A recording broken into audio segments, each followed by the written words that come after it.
Well, in 1912, there was 8 people murdered in this house with an axe, and the murder's never been solved. It's one of the largest unsolved crimes in this part of the United States. Stillinger, who lived south of town, a large family, Joe Stillinger, and his 2 daughters, that week had come in here to a Bible school at the Presbyterian Church, and the Moore family was also, children were attending that Bible school.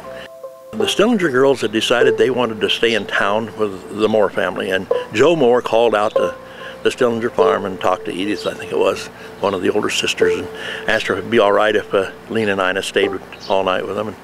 And they said sure, because they didn't really care about them coming the dirt road home, and it rained a little, and if the river was out, it'd be kind of dangerous for the children to come home. So they agreed to it, and that Sunday night, I think somebody crept into the house and hid in the attic. And when the Moores came home and they all got kind of bedded down, well, I think the person crept out of the attic and probably killed JB first, and he was killed with the sharp edge of the axe. And of course, I think JB was killed with one blow.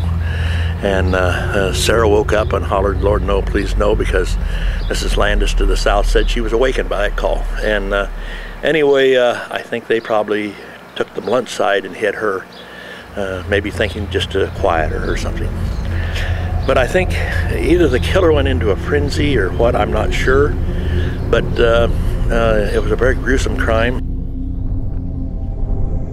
The executor of the house in 1914, Ross Moore, put a sign on the house that if you'd agreed to either rent or buy the house, you could live in it for 6 months free rent. Because, see, the house had a stigmatism to it that nobody wanted to, of course, murders and that sort of thing. So anyway, the Geismans, I think, came back and didn't have much choice, and John Alley and the 3 daughters moved into the house. And John stayed in the house one night. The next day he fixed up a room in the barn, and he lived in the barn the entire time they lived here. But we had many renters, in between that come and have told their stories, and it's just many stories. And the people that stay all night, there's it's just page after page that they write, email back or write in the log of what their happenings were and that.